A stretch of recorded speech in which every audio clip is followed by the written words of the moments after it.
research was about social cohesion and climate resilience in informal settlements in Ghana. And the situation there is that many Ghanaians from all parts of the country, mostly from the north, moved to the city. And because of climate change related reasons such as droughts. And yeah, we wanted to understand how these movements, how these types of mobility shape the informal settlements, and then to see how these relations that exist in these communities shape climate resilience effort. We were 5 people going abroad to Ghana together. We lived together, we spent our free time together, and we did the research together. During the research, I got the opportunity to test out methods I had never tried out before. I, for example, conducted a focus group, and that was a very interesting experience, especially because the focus group was in a local language in Twi, experiencing their openness towards our research. And even though we didn't speak a common language, that was a very interesting and rewarding experience for me. Regarding the challenges that we faced in Ghana,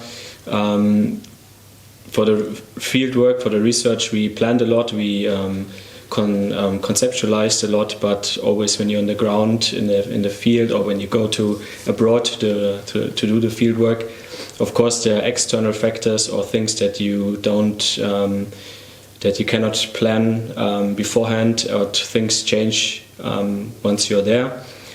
So that meant that we as a team had to reorganize, sometimes always stay dynamic and flexible, and communication is key.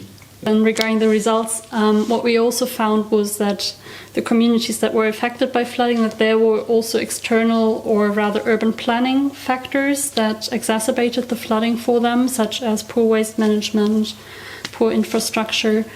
And another of our findings was, when we took a look at the social cohesion within the community, is that whilst there's a lot of trust within the community and they do cooperate to be able to properly, or as much as possible, cope with the flooding, whilst that is given, the trust towards state institutions was just very little, very poor.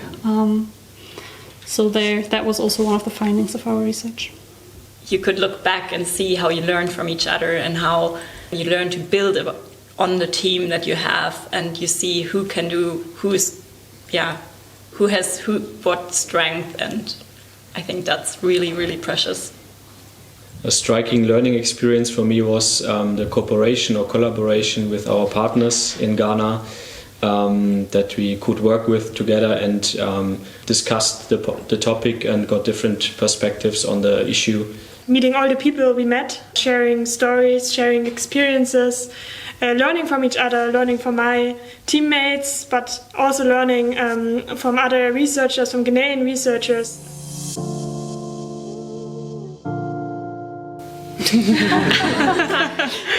I can say that in more words. One advice would be for a next research team to use the time abroad wisely, not only take time to do the research, but also take time to try to visit some sites, try to get to know the culture a little better, visit the nature in the country, and have a lot of fun.